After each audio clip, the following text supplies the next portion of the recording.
The ground type is insanely powerful. Not only do they have moves that literally shake the earth, but they have some of the most busted Pokemon in the entire game. And on top of that, we're gonna do it with a hardcore rule set. We picked the best starter of this generation, that's going to be Fuecoco. Unfortunately though, it's not a ground type, so let's lob it in the trash and go on. We don't have to travel too far before we find our first encounter being Diglett. We catch it and call it Padme. It's getting a bit lonely though, so we run into a Wooper a bit further on and we end up giving it the name Anakin upon capture. Now we can finally get into our first battle, and that's gonna be against Nemona. She bites me, doing almost no damage as I Poison Tail, nearly one-shotting her. She then waits her turn by using her Tail Whip as I hit it and finish it. Lastly, we have her Pormo. This thing literally can't touch us because of our ground typing and it only knowing Thundershock though. Obviously, that's going to guarantee us a win, and that means that Wooper laughs in the face of Nemona. We travel a bit further into a cave system, and we can actually find a Gibble under every level cap. We catch it, and I think Yoda is a fitting name. We are not done yet, though. We run into a wild Fampi, and that's going to get the name Leia once we capture it. With all of that done, let us take on the first challenge, going to be the first gym leader, Katie, and her bug types. Before this battle, I ended up giving Leia a wide lens. Now, normally, rollout has 90% accuracy. However, a wide lens adds 10% of the move's accuracy onto it, equaling a massive 99%. This means we have only a 1% chance of failure. She ends up hitting me with a struggle bug, lowering my special attack, but I don't care as I go for a defense curl to raise my defense. That turn then repeats and it's gonna put me at +2 on my defense. Even though that defense curl is gonna double the power of my rollout, it still doesn't take Nimble out on this turn, so that means it gets me down to half health before I eventually finish it off. Tarantula literally gets next to no screen time as we one-shot it before it can even touch us. Her last Pokemon is then going to be Teddiursa, and it manages to get off a Fury Cutter, but our defense pluses have made it so it barely touches us. And then to add insult to injury, our rollout is going to crit. Not that it mattered though, as it was already at 120 base power. And that means we've got the first gym down. Next up, we've got the first Titan battle, and that's going to be against Cloth. It starts out with a Rock Smash, which unfortunately manages to lower my defense, and I retaliate with a Mud Shot, which is going to lower its speed and do about a fifth. It then uses Block, which is going to stop me from staying in, which kind of sucks, but I do a Mud Shot, knocking it under half. Unfortunately, this will activate its Anger Shell. That isn't brilliant for me, as I would have terrored far earlier had I known. It then hits me with a Rock Smash, doing some pretty insane damage. Thankfully, I had equipped an Oran Berry though, so I'm going to get some of my health back. And luckily for me, this is going to be the last turn, as one last Mud Shot knocks it low enough to the point where it's going to get taken out.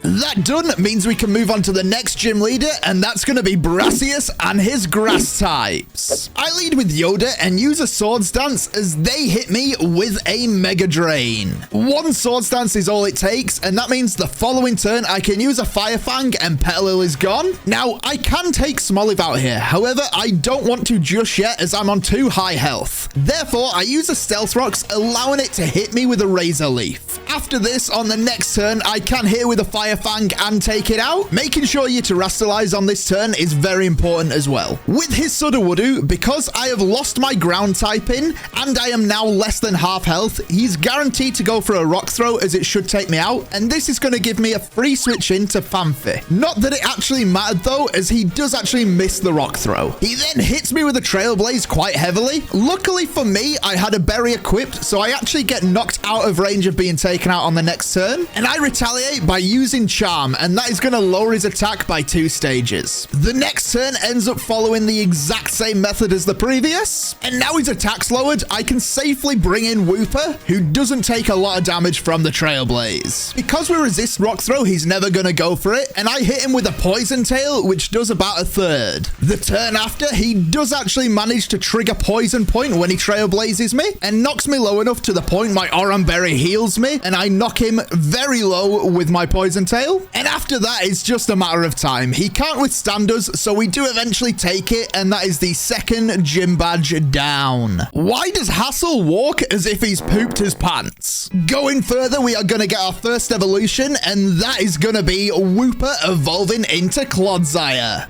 Next up, we have the second Titan fight, and that is going to be against Bombardier. It starts off using a Rock Throw, which is a bit weird, but I go for a charm to knock it to -2. The next turn, it misses its rock throw, allowing me to get off a second charm. And then it finally ends up switching to wing attack, but it's too late as I managed to get off the last attack lower, knocking it to -6. After this, it's just a combination of my wide lens and rollout, and it is going to do awful damage to Bombardier. Literally only takes us 3 to knock it down, and it's only just knocked us into the yellow at that point.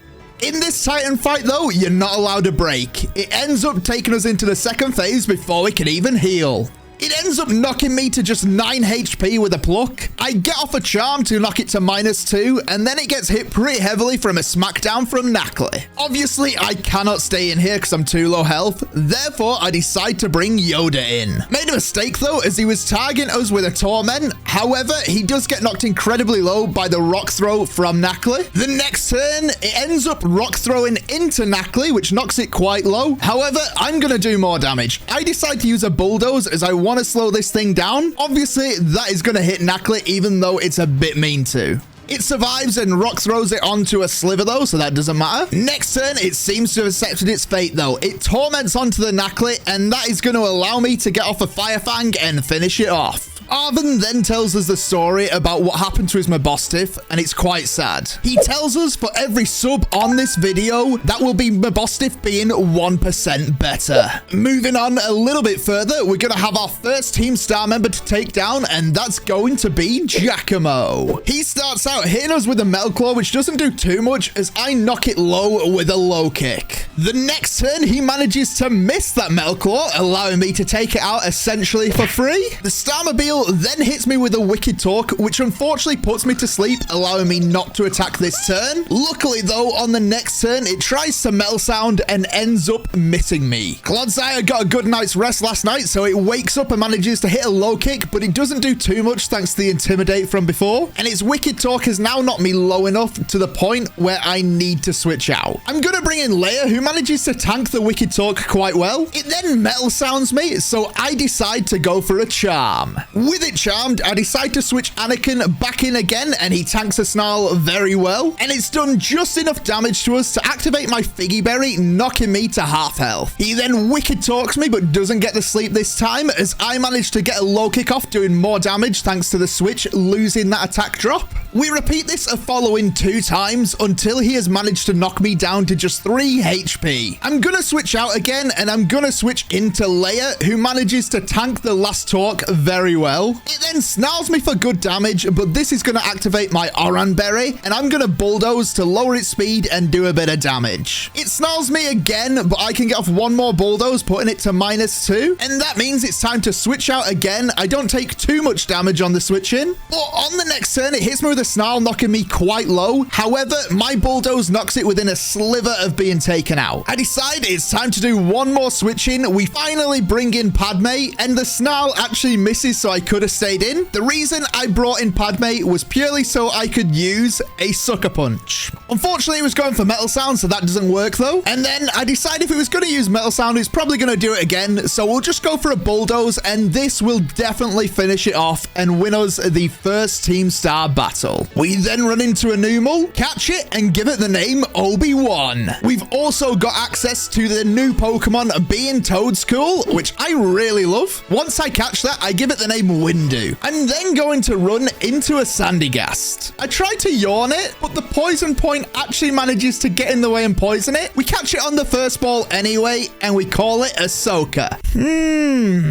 Wherever could he be? Oh no, he's right there. Oh, that's a Magnezone glowing red. Whoops. Gibble is then going to evolve into a Gabite. And with all of that done, let us get into the Iono fight. Electric isn't too scary when you've got ground. I start out by using a Sword Stance as she hits into me with a pluck. We then do this again, and then on the final turn, it actually manages to go faster than me, so it must have been a speed tie, and gets off the pluck as I take it down with a Dragon Tail. I do have the wide lens to ensure that would hit. Her Luxio is then going to come out, but 1 bulldoze is more than enough to get rid of that. After this, we have Belly Bolt, and I decide to Terrasilize as I want to lose that ground typing, and then 1 bulldoze Bulldoze is gonna finish it off. We then end up having her Miss Magius come out, and this is why I terrestrialized. I kind of hoped she'd go for the charge beam just because it's terrored. Unfortunately, though, she doesn't. So on my switch, she hits me with a Hex. She then hexes me on the next turn as I managed to get off a Yawn, and then she Confuse Rays me, but thankfully, I don't hit myself in confusion, allowing me to get off an Amnesia, making her do less damage. From here, she manages to stay asleep, and it just takes me 3 poison jabs, and she's gone down. Even if she woke up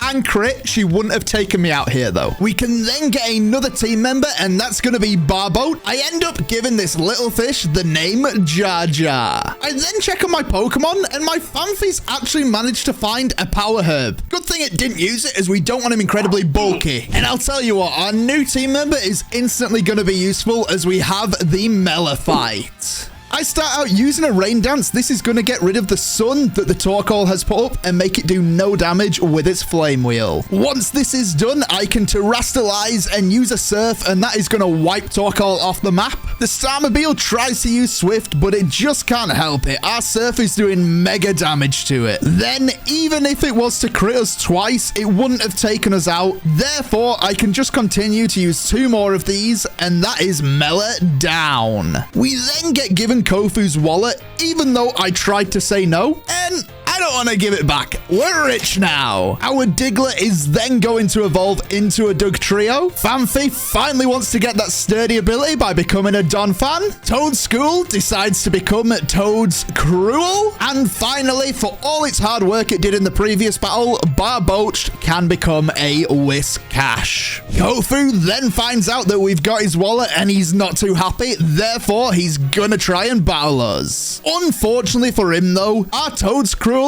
is a grass type with a grass terror. Therefore, it just sweeps through his entire team using energy balls. How cruel of it indeed. I realize, though, I've actually skipped past Orthworm. We need some more teammates. Let's start off by getting us a Sandile. I catch it and give it the name Boba. From there, we can instantly evolve it into the beast that is Krokorok. I then discover that it has Moxie, meaning the moment this train starts going, it's gonna smash through everything. Going a little bit further, we can finally get a Larvitar, which we're gonna catch and call it Ray. Now, this is all well and good for the challenge right now, as it's a ground typing. However, as we move a bit further and it gets up in levels, it'll be ready to evolve into a Tyranitar, and that would lose its ground typing, making it unusable for this run. That done, let us get into the Earthworm battle. It starts off by using an Iron Tail, which obviously we resist, so it doesn't do much. I retaliate with a Lava Plume,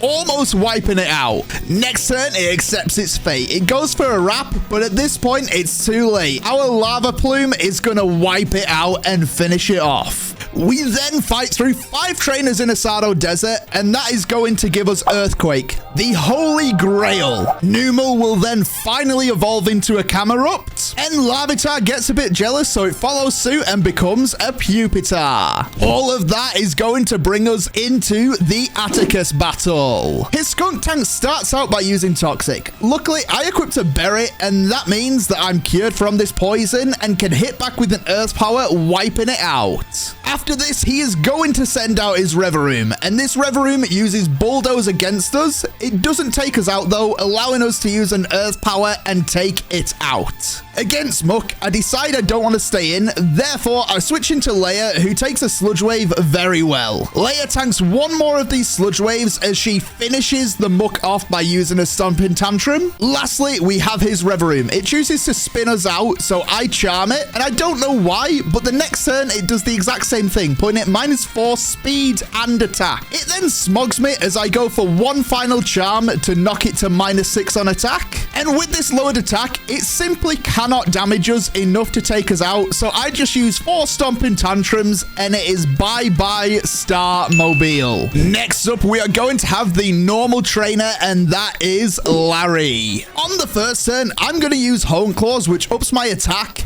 and then the Kamala just goes for a yawn. I'm then going to terrestrialize, and I'm going to Earthquake. At this point, it does enough damage to take the Kamala out, and I actually end up getting a Moxie boost for it. I also equipped a Berry, therefore I can cure the sleep the moment it happens. Unfortunately, even with the Moxie boost, I just missed out on taking the Dunsparce, allowing it to get off a glare against me. It then hyper drills, knocking me to just 1 HP, but thankfully I didn't get paralyzed and I can take it out on this turn. Lastly, we have Staraptor. It's faster than me, so I can't stay in. Therefore, I switch into Ahsoka, as I'm expecting it to go for a Facade. Obviously, that's not going to affect me. The next turn, it's going to Aerial Ace me. Now, this does about half, but I equipped an Oranberry just to knock me out of range of taking another one of these attacks. And then from here, I use a Bulldoze as I want to lower its speed. Since I'm out of range, the next Aerial Ace doesn't take me down, allowing me to get another Bulldoze off. Then from here, I decide to switch into Leia, who manages to take an attack beautifully. Since it's faster, I can use a Charm against it, knocking it to -2, meaning its Facade does nothing. And from here, it is only going to take me 2 Stomping Tantrums, and it has gone down. Taking a bird out with ground-type moves is always beautiful to do in these games. Krokorok is then going to reach its final form, being Crocodile. Now that we've got a beast of a dark type, let us take on Rhyme and her ghost type. Rhyme's gonna start off with her Mimikyu using Slash into my Garchomp as my Crunch wipes out her Banette. This is gonna activate my Moxie, and my Garchomp is gonna use Swords Dance just to even that playing field. The crowd then goes a bit mental, and that's gonna give us some boosts. Mimikyu then changes the target and slashes into Crocodile, but it does get a crit. From there, a Terra boosted Dragon Tail from Garchomp can go into the Houndstone, taking it out, as a Crunch can go into the Mimikyu, breaking its disguise. Because we've terrestrialized, the crowd then gives us another boost to everything. And then, unfortunately for Rhyme, because of all these boosts, it's game over. I crunch into Mimikyu, taking that out, and then Garchomp will Dragon Claw into the Toxtricity, finishing that off. We then have the Great Tusk fight, which honestly was a little bit scary to think of because I forgot to refill my Terra Orb. However, after 2 surfs, it goes down anyway, even without that terrestrialization. Us defeating it does mean it's going to be catchable now, and it is a ground type. That means we might as well get it. I managed to catch it on the 4th ball. I was seriously doubting that I'd be able to do this, but I did. And since it was a villain to begin with, a fitting name is Vader. We've then got the emotional spectrum test, but Crocodile only has 1 emotion. Just look at that glare. After this, we're going to be able to take on the 7th gym leader, being Tulip and her psychic types. We start off this battle by exchanging crunches. I'm quite surprised I didn't take it out. Not that that matters though, as the next turn I'm going to take it out and get a Moxie boost for doing so. The next Pokemon is going to be Gardevoir, but that again goes down to just 1 crunch. We then have a Spathra. Now, I equipped an Assault Vest, meaning that any of them that manage to get a special move off on me, I'm going to take a lot less damage from it. Unfortunately for it, Shadow Ball I also resist, so after a crunch it goes down. And then finally we have a Florges, but this thing is physically frail and quite slow, meaning that I wipe the floor with it and we gain the 7th gym badge. At this point, we are finally gonna get ourselves the beast that is Garchomp, and with that, let us get on to the final gym battle, and that is Grusha and his ice type Pokemon. I start off with my Crocodile and I use a Rock Slide against her Frostmoth. I equip the Wide Lens in order to make it so this is gonna hit. Obviously 4 times effective, so it one-shots. Beartic is the next one to come out, but it's just not fast enough, and it's quite a hefty bugger. That means 1 low kick knocks it to the floor and knocks it out. Obviously, Sir Titan is even bigger and even bulkier, and I use that weight against it using the low kick and taking it down. For Altaria, though, we've got to change tactics slightly. What we've got to do is we have to use Rock Slide against it because it's like a cloud and Light, Rock Slide finishes it because at this point we've got 3 Moxie boosts. And that's it. We have taken down every gym leader in this game. Next up, it's time to get back on the Team Star train as we've got to finish them off. Obviously, I'm going to start with our grass type as he starts with an Azumarill. He starts with a Charm and I decide to go for a Growth. This puts me at -1, unfortunately. He then decides to go for a Bounce, knocking himself into the air, allowing me to get up to neutral. Obviously, he's going to hit me quite heavy as I'm a grass type when he comes down. I'm not to just 45 HP, but can get another Growth off, putting me at +1. After this, I can use Giga Drain on him, which is going to get all my health back and take him out.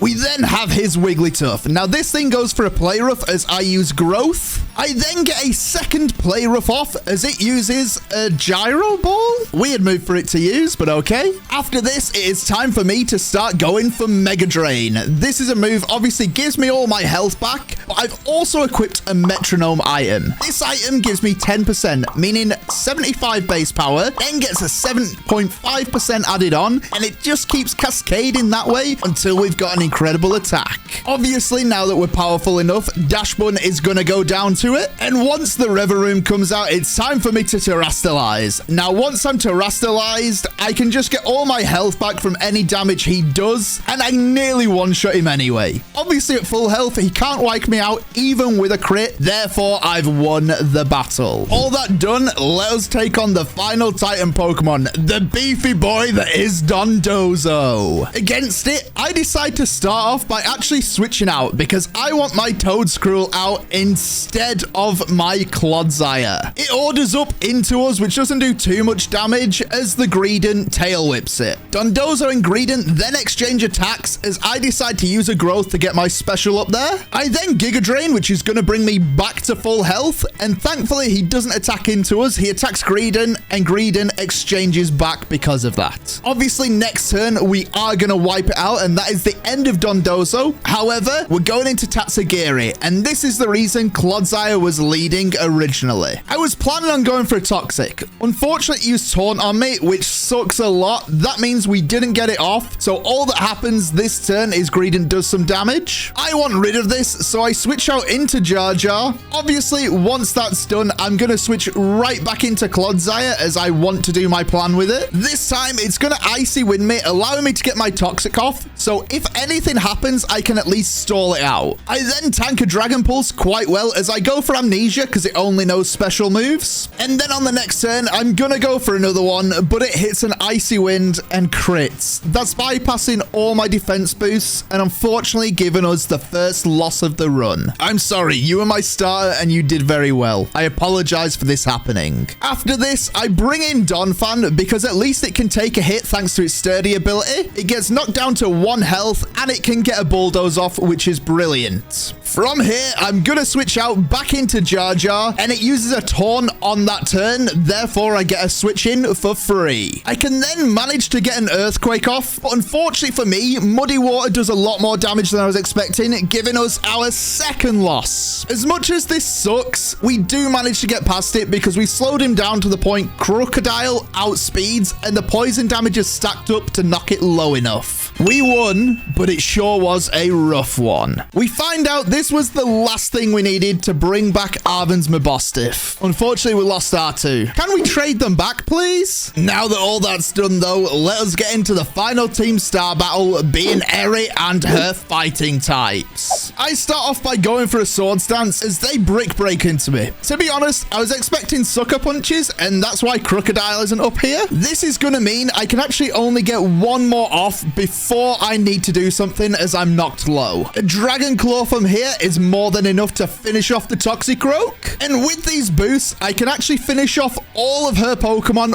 up until the Starmobile. This thing outspeeds me though, so I can't really do too much against it. I choose to switch out into Leia as they use a Shift Gear, and then it's gonna go for a Combat Talk against me, which paralyzes me and stops me from moving. That sucks. It then shifts gear again as I manage to get a Charm off and knocking it to neutral attack. It does the exact same thing, however, I get stuck in paralysis yet again, but it just keeps spamming it. Every time I manage to get a Charm off, it spams it, which is good because it only raises its attack attack by 1 as I managed to lower it by 2. This will eventually get it to the point that it's actually quite low at -5 on attack. Once it's there, I'm gonna bring in Windu, and Windu gets in for free as they use a shift gear. Combat Talk then does almost nothing against me as I manage to get off a Screech, and then it uses 1 more shift gear and 1 more Combat Talk as I knock it to -6 with my Screeches. From here, it's time to bring in Boba, and because of the dark typing, it is gonna make it so it takes decent damage from the Combat Talk, but then it decides to shift gear. My Earthquake does mental damage to it thanks to them Screeches, and then all it can do is sit by and watch. It tries to fight back with 1 last Combat Talk, but it's not enough. It's in the red, so we take it out from here. And that is going to mean that all of Team Star has gone down. With that done, we have now finally unlocked the ability to battle Clavel. Not really too tough a team, so I decide to take it on at this point. I start off by using an Earthquake, knocking it into the yellow as it manages to use a Yawn against me. I then switch into Donphan on a foul play, and the next turn I use Charm. Although it doesn't do anything to it, it's so it gets the Yawn off. Then I'm gonna switch back out, and this is supposed to stop it yawning, but it guesses we're doing it and yawns anyway. I end up doing this a few times until my Donphan is quite literally too low in order for me to do this again. So from here, I'm gonna switch into Camerupt instead. Camerupt then gets hit with a foul play as I use a Yawn, and obviously it's gonna go to sleep here. Because it's asleep, I now know it's a free switch in to Boba as he's gonna use Dream Eater and then go to sleep anyway, so he can't hit us again. After this, I'm gonna use a Hone Claws as it's guaranteed to be asleep this turn, and then finally take it out with an Earthquake, obviously giving me a Moxie boost. Thanks to that Moxie boost, Abominous Snow can't stay alive from a low kick. And from here, it is an absolute annihilation of his team. The only one with any speed is his Houndoom, which tries to Fire Blast, but unfortunately for it, it misses. Not that it would have mattered anyway, as I'm on full health. That does mean that we're gonna manage to win this battle with so much ease. And with all that done, it is now finally time for us to take on the Elite Four. All of that being to face the first member, which is going to be Rika and her ground types. Who is going to be the better ground type trainer? I start out with Windu, who is going to wipe out the Whiscash using just 1 energy ball. Against Camerupt, I run into an issue. I forgot to teach myself Earth Power, which is what I was going to use in order to take this thing out. Therefore, I have to go for an energy ball as it uses a Yawn against me. Knowing that it's going to go for a Fire Blast, I decide to switch out and I bring in Garchomp as its dragon typing will make it not very effective. And while he's in, I decide maybe I'll just set up some Stealth Rocks as he yawns us. I then switch into my own Camerupt, badly might I add, because it was on an Earth Power which almost took us out. And then finally, we are going to switch back into Toad's Cruel. I use an energy ball in order to knock it into the red as it uses a Yawn yet again. Now, I know I can tank 1 hit because I've got an Assault Vest on, but unfortunately for me, I can't guarantee I'll be asleep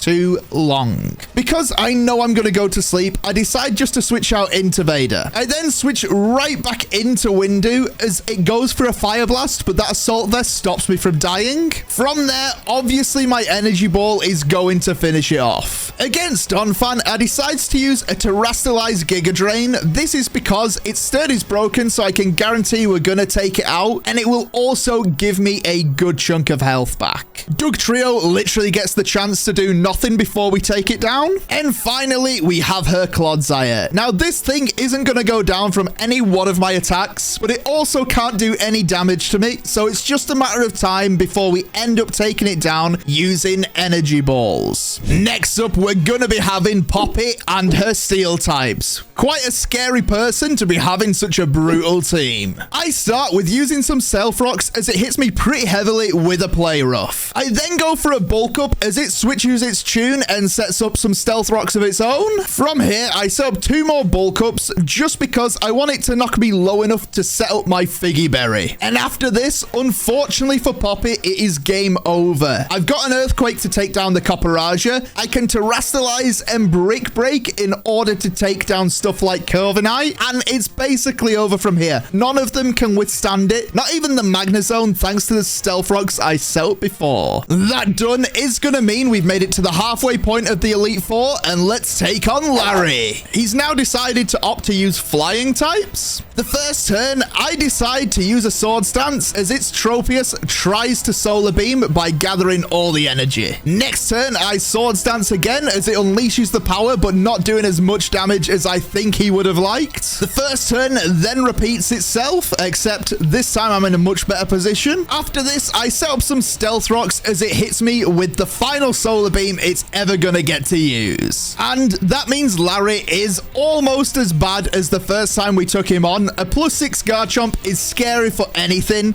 especially when it's got the speed it's got.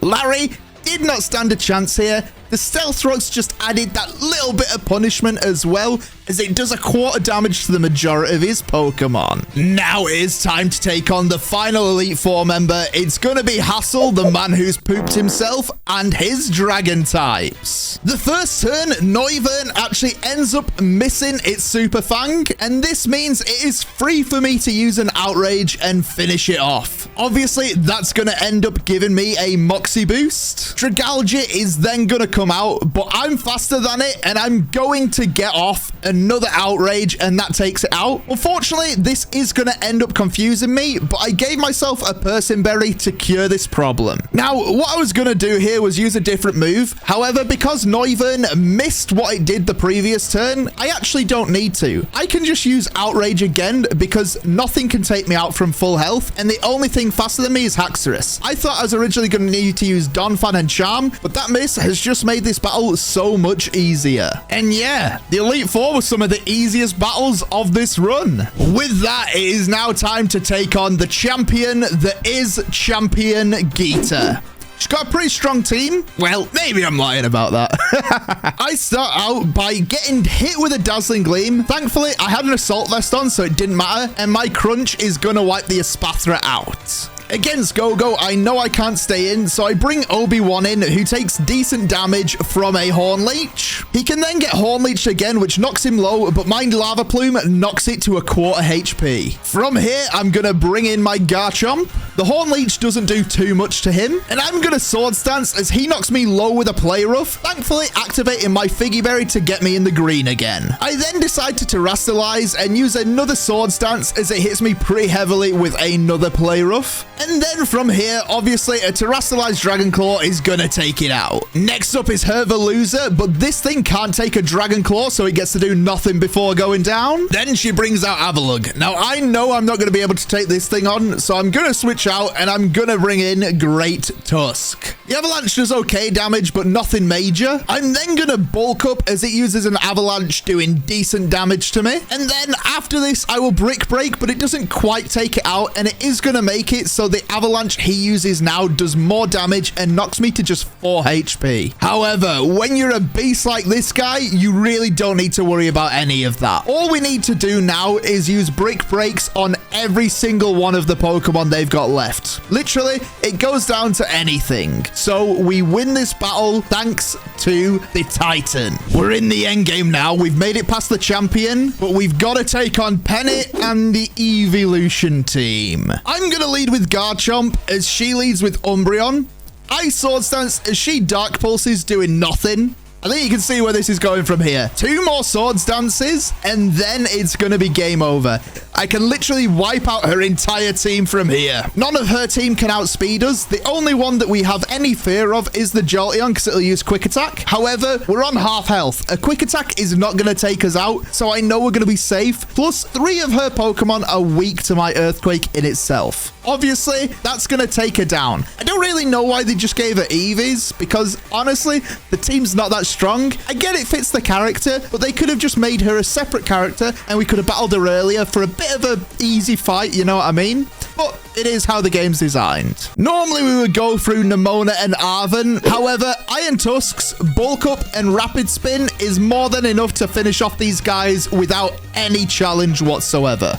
all of that done means it is time for us to finish it. Let us go into Area 0. And all of that has been leading to this. The final battle of the game, we are going to have to take on Sada and her team of Paradox Pokemon. She starts out by using a lunge against me as I hit her with a lava plume, knocking it into the yellow. It also manages to get the burn, which is brilliant. Thanks to the burn, the next turn, her lunge doesn't do as much, and we can finish it off with another lava plume. Brute Bonnet is then going to come out, and because we took little damage, it can earth power, and we can survive, allowing us to lava plume, knocking it to half health, and again, getting the burn. Obviously, though, this is the last turn for our Camerupt, as it's going to go down this time. I'm then going to bring in Garchomp.